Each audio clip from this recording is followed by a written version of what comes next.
배구 팬들이나 일반 분들이 배구 경기를 보면서 현재 V리그에서 뛰고 있는 외국인 선수들의 연봉은 얼마인지 궁금해할 것 같아 한번 총정리를 해보도록 하겠습니다. 현재 V리그에서는 아베크롬비, 야스민, 이번에 옐레나가 중도 퇴출되고 새롭게 흥국생명으로 대체 용병으로 합류한 윌로우 존슨, 지아, 모마, 실바, 부키리치까지 총 7명의 외국인 선수가 뛰고 있습니다. 각 팀들의 외국인 선수 연봉을 얘기하기 전에 현재 V리그에서 뛰고 있는 외국인 선수들의 연봉은 상한선이라는 게 존재하고 있는데요. 상한선은 쉽게 말하자면 받는 연봉이 정해져 있다고 생각하면 됩니다. 신규 외국인 선수의 경우 25만 달러이며 지난 시즌에도 뛰었고 이번 시즌 타팀이나 동일팀과 재계약한 외국인 선수는 30만 달러를 받게 됩니다. 대체 선수 혹은 교체 선수는 20만 달러를 받게 되며 20만 달러를 초과해서 받을 수 없습니다. 브리트니 아베크롬비는 미국, 푸에르토리코 이중 국적을 가지고 있으며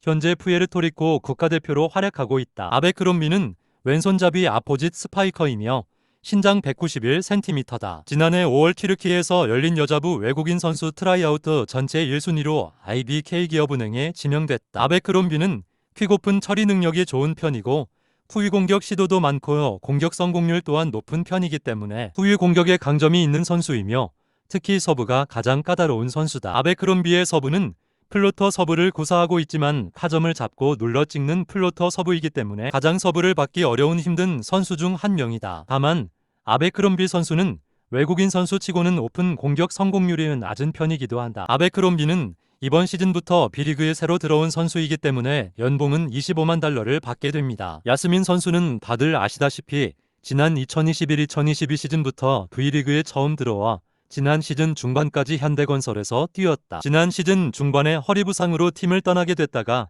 야스민이 다시 이번 시즌 B리그 트라이아웃에 도전장을 던져 선택받은 팀이 바로 페퍼저축은행이다. 사실 시즌 전부터 각 구단들의 관심은 야스민의 허리 부상 여파였다. 아무리 야스민이 수술 후 건강하게 돌아온다 해도 허리 부상은 재발하기 쉬운 부위이기 때문에 나중에 또다시 재발할 수 있기 때문이다. 하지만 시즌 개막하고 난 후 야스민의 공격력은 정말 그대로였다. 팀만 바뀌었을 뿐 지난 시즌에 보여줬던 야스민이었다. 야스민의 활약에도 팀 성적은 최하위당 야스민 홀로 고군분투하고 있어 안타까운 상황이다. 야스민은 미국과 이스라엘 이중 국적이며 아포짓 스파이커다. 그리고 신체는 196cm, 연봉은 30만 달러다. 현대건설 외국인 선수 레티치아 모마 바소코는 카메룬 국적이며 신장 184cm로 외국인 선수치고는 작은 편이지만 그만큼 탄력으로 자신의 단점을 보완하고 있다. 모마는 앞서 GS 칼텍스에서 2시즌을 뛰었고 올 시즌은 현대건설에서 뛰게 됐다. 모마 선수의 강점은 강력한 파워로 공격하는 스타일이고 영리하게 배구를 잘한다는 점이다. 파워풀한 공격뿐만 아니라 서브에서도 강력한 스파이크 서브를 구사하고 있으며 무엇보다 체력이 워낙 좋은 선수이기도 한다. 다만 라운드에 거듭될수록 모마의 공격이 상대의 수비로 걷어올리거나 상대 블로킹에 걸리는 모습이 자주 발생하고 있다. 모마의 연봉은 30만 달러다. GS 칼텍스의 외국인 선수 지젤 실바는 쿠바와 아제르바이잔 이중 국적을 가진 아포짓 스파이커다. 신장 191cm로 타점보다는 파워로 작살내는 타입이라 보면 되겠다. 사실 실바는 1991년생으로 적지 않은 나이임에도 팀 내에서 40% 이상 공격점유율을 가져가고 있는 상황이다. 뿐만 아니라 공도 많이 때리고 있기 때문에 상대 블로킹에 많이 걸리고 있으며 무엇보다도 후반기에 이어 본배구까지 갈 경우 체력적으로 힘들지 않을까 싶다. 확실히 실바 선수가 다양한 해외 리그에서 뛰었고 무엇보다도 아시아 리그 경험도 있기 때문에 노련미가 뛰어나다. 실바 선수의 강점은 191cm의 큰 키에서 내려꽂는 90km 이상의 강력한 스파이크 서브를 구사해 상대 리시버들을 흔들게 하고 있다. 실바의 연봉은 25만 달러다. 정관장의 외국인 선수인 지오바니 밀라나는 미국 국적이며 7개 구단 외국인 선수 중 유일한 아웃사이드 히터다. 신장은 186cm로 외국인 선수 치고는 작은 편이다. 사실 지아 선수는 아웃사이드 히터 치고는 리시브 효율이 좋지 못한 편이다. 그래서 매 경기마다 상대의 목적타 대상이 되고 있기도 하다. 그래도 공격력만큼은 좋은 편이다.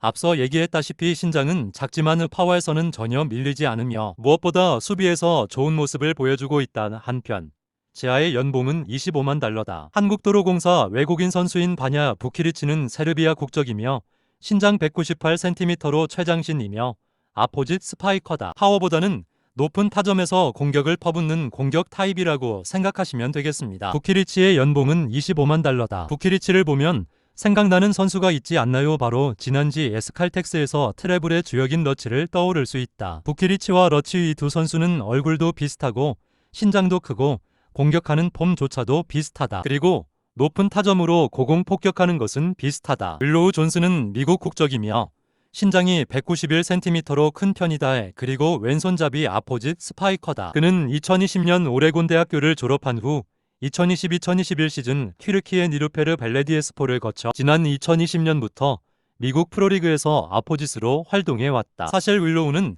지난해 5월 진행된 트라이아웃에서 메이저리그 전설의 투수 랜디 존슨의 딸로 세간의 관심을 끈 바 있다. 그는 이번에 흥국생명과 계약을 체결하면서 한국리그 도전 3회 만에 V리그에 입성할 기회를 얻었다. 윌로우의 공격 스타일은 끌고 내려오면서 때리는 유형이다. 쉽게 말해 타점을 잡고 때리는 게 아니라 내려오면서 때리는 스타일. 그리고 왼손잡이의 장점을 활용해서 코스가 다양하게 나오고 스윙도 간결하다. 앞에서도 말했듯이 윌로우는 타점이 내려오면서 끌어내리는 스타일이기 때문에 상대의 블록을 이용하거나 블록 사이를 많이 때린다. 다만 타점이 낮은 편이라 높이가 있는 팀들한테는 많이 막힐 수도 있을 것 같다. 아직까지 한국 배구에 적응할 시간이 필요하고 윌로우는 높이 쏴서 주는 것보다 빠르게 토스 주는 게 더 합이 잘 맞고 본인 역시 빠른 공을 선호하는 편이라고 말해 그런 부분들을 세터와의 호흡을 더 맞추고 낮고 빠른 공격을 하는 선수라고 이해하면 되겠다. 앞으로 후반기나 본 배구에 가면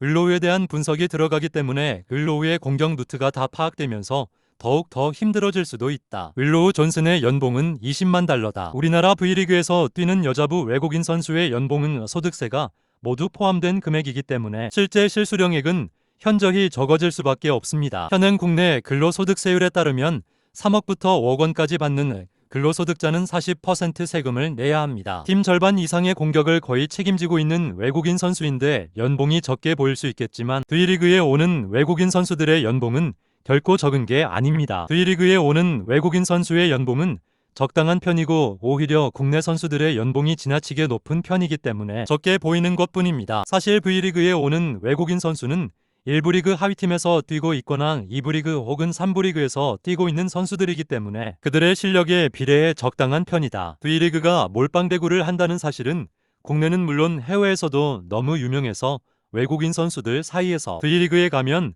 본인의 몸이 혹사당해 다음 시즌에 영향이 갈까봐 안 간다고 한다. 그럼에도 V리그에 오는 이유는 자신들의 실력에 비례해 많은 연봉을 받기 때문이다. 외국인 선수 입장에서는 공격 점유율을 많이 가져가서 힘들지만 그만큼 돈도 많이 주기 때문에 V리그에 오는 것이다. 무조건 돈이다. 해외 리그에서는 주거지도 식비도 차도 이 모든 것이 다 돈이다. 오롯이 혼자서 몸 관리를 해야 하고 식단 관리도 해야 한다. 하지만 V리그에서는 구단에서 주거지, 차, 식사, 통역까지 모두 제공을 해주기 때문에 외국인 선수 입장으로 볼 때 따로 돈 들어갈 데가 없고 오롯이 배구에만 집중하면 되기 때문에 많이들 혹사당하면서까지 알면서 오지 않을까 싶다.